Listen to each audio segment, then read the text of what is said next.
श्री गुरु महाराज के चरणों में अगला भजन।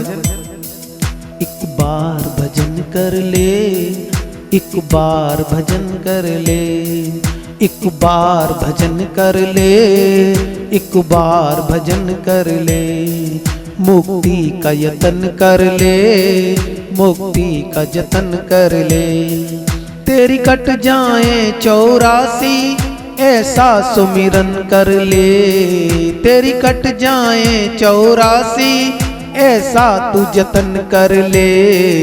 एक बार भजन कर ले, एक बार भजन कर ले।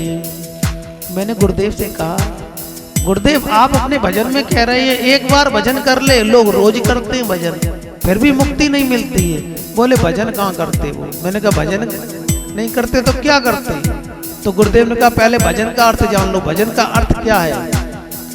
भजन, भा माने भागना, भा माने भागना, जा माने जन का माने मनुष्य का, और मां माने मन। जब मनुष्य का मन भागना बंद हो जाए तो तब समझ लेना कि भजन आपका शुरू हो गया है। और जब तक मन नहीं भागना बंद करे तब तक भजन कहाँ शुरू होता है। इसीलिए उस भजन को करना जहां मन भागना बंद हो जाए। मैंने श्री गुरु महाराज से पूछा, एक बात हम बताएं, भगवान कृष्ण ने जब अर्जुन को उपदेश दिया तो अर्जुन बेर बेर ऐसे शब्द पूछ रहे थे, हो सकता है वो जानते हों, लेकिन जनता को जनाने के लिए, समाज को जनाने के लिए, भक्तों को जनाने के लिए वो हर उत्तर के अंदर प्रश्न पूछा करते थे, जिससे कि भगवान कृष्ण कहते ये इतना बड़ा योग है, बोले हम नहीं कर पाएंगे, इससे छोटा बताओ। भगवान कहते इससे छोटा ये योग है, बोले ये भी नहीं कर पाएंगे, इससे छोटा योग बताओ। इस माध्यम से गुरु शिष्य से पूछता है। वो क्यों पूछता है? कि हमारे माध्यम से समाज भी उस ज्ञान को प्राप्त कर ले। तो मैंने गुरुदेव से वही की काम किया जो अर्जुन ने भगवान कृष्ण से किया था। मैंने कहा गुरुदेव आप कह रहे भजन को उसे कहते हैं जब मन भागना बंद हो जाए। ये दुनिया का मन तो भागना बंद हो ही नहीं पाता है, कैसे होगा? बोले होता है। बोले होता है तो बताओ कैसे होता है। अब कौन कौन मन को भागना बंद करना चाहते हैं? हाथ उठाएंगे। हाँ, कहते मन जो बहुत चंचल है, बिना चलाए चलता रहता है। इसलिए मन को कैसे भागना बंद करेंगे? प्यारे भक्तों, जैसे एक हम लोग क्रिया करते हैं, दूध का सार क्या है? दूध का सार माने दूध में सबसे ज्यादा शक्ति किसमें है? घी में। घी तो है दूध का सार, यानी कि दूध की सारी ताकत घी के अंदर है। तो घी कैसे निकलता है? उसके लिए कोई हमें क्रिया करनी पड़ती है। पहले दूध को गर्म करना पड़ता है, फिर दूध को ठहराना पड़ता है, स्थिर करना पड़ता है। तत्पश्चात जब जो जम जाता है फिर उसका मंथन करना पड़ता है। और मंथन करके उसमें से नैनी निकलती है, मक्खन निकलता है। फिर जब मक्खन निकलता है फिर उसको फिर गर्म कर किया जाता है, तब वो घी प्राप्त हो जाता है। तो प्यारे भक्तों, गुरु जी ने कहा जैसे दूध में से घी निकाला जाता है, क्रिया है, उसी प्रकार से हमें ऐसे क्रिया करनी पड़ेगी। कैसे? पहले जैसे दूध को गर्म करना पड़ता है वैसे ही अपने भाव को गुरु की भक्ति में गर्म करना पड़ेगा। आज आप लोग यहाँ पर जो आए हैं, इतनी सर्दी का मौसम है मगर फिर भी क्यों आए हैं? क्योंकि आपको लगा कि यहाँ पर आने से मेरा भाव गर्म होगा, और भाव गर्म होगा तो भक्ति जागृत होगी। फिर उसके बाद क्या करते हैं? उस दूध को स्थिर करते हैं। स्थिर माने वो जब तक हिलता रहेगा तब तक दही नहीं जमेगा। इसी तरीके से जब हम भाव को स्थिर करेंगे गुरु युक्ति से, गुरु दीक्षा से, तो ये भाव क्या होता है? ये मन स्थिर हो जाता है। और जब मन स्थिर होगा, मन भागना बंद हो जाएगा। तो मन भागना बंद हो जाएगा, फिर क्या करते हैं हम लोग? मट्ठा फेरते हैं। तो मट्ठा फेरने का माने मन का मंथन करना। मन का मंथन कैसे करते हो?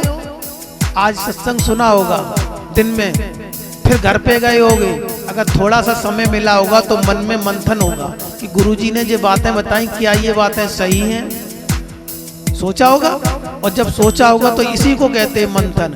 जो गुरुदेव ने योग बताया उस योग को स्थिर करके जब उसका मंथन करेंगे और मंथन करके फिर क्या करेंगे, सुमिरन करेंगे। मंथन करने के बाद क्या करेंगे, सुमिरन, माने स्वयं उसको जानो। तब परमपिता परमात्मा का वो सार प्रकृति में समाया हुआ है, तुमको हर जगह परमात्मा दिखने लगेगा।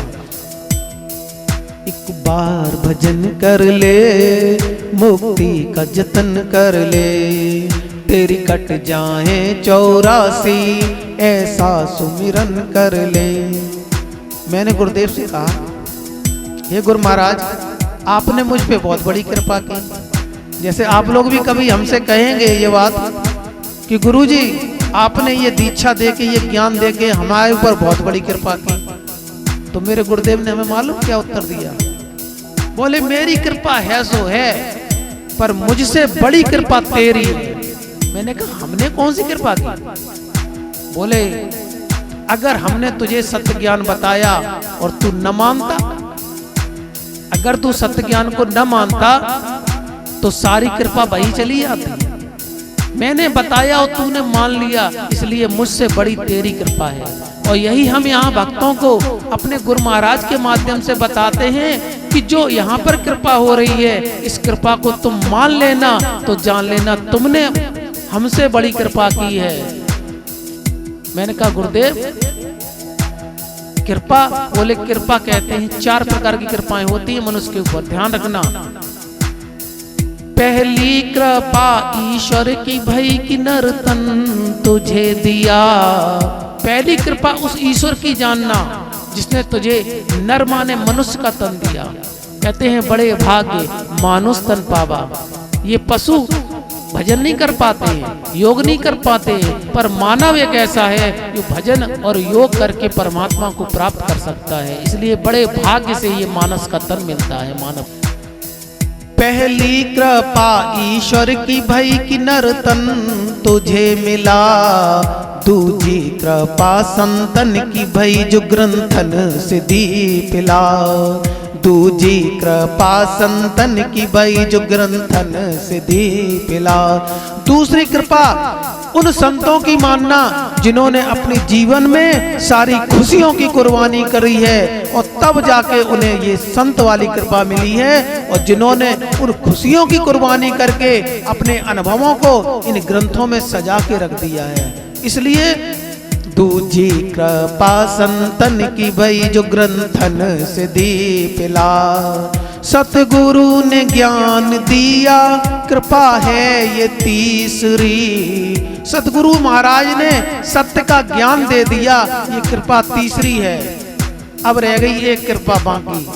चौथी कृपा है तेरी तू कर ले दिल लगी। एक बार अपनी कृपा से इस ज्ञान पर दिल लगा लेना तो जान लेना तुझ पे सारी कृपाएं हो चुकी हैं, अब कोई कृपा बकाया नहीं रही है। चौथी कृपा है तेरी तू कर ले दिल लगी। बेहोश हो न जाना बचनों में चित्त रहे। मेरे गुरुदेव ने मुझे बहुत सुंदर वचन दिए। चित्त कहते हैं ध्यान, वचनों में गुरु के वचनों में तुम्हारा ध्यान रहे। मालूम है कौन से वचन दिए? बेहोश हो न जाना वचनों में चित्त रहे। किसमें बेहोश ना हो जाना? गुरुदेव कहते हैं कि एक ढक्कन शराब पी, एक बोतल शराब पी तो हम बेहोश हो जाते ना। जो पीता नहीं वो एक ही बोतल में बेहोश हो जाएगा, और जिसने खूब पीता है वो 4 बोतलों में बेहोश हो जाएगा। मगर परमात्मा इकट्ठी 100 बोतलें दे देता है। तो गुरुजी ने कहा बेहोश हो न जाना, बेहोश मत हो जाना।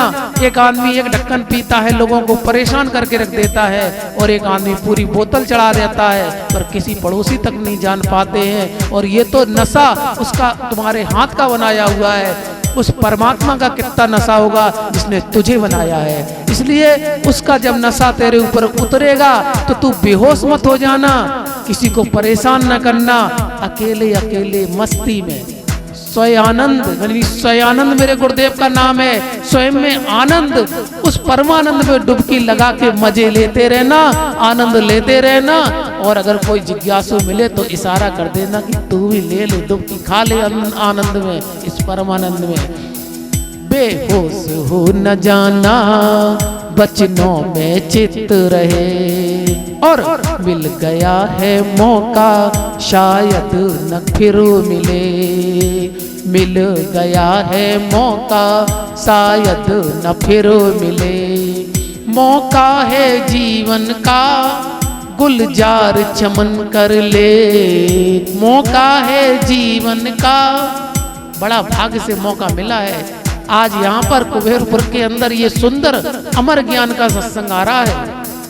मौका है जीवन का गुलजार चमन कर ले, एक बार भजन कर ले, एक बार भजन कर ले। मुक्ति का यतन कर ले, मुक्ति का यतन कर ले।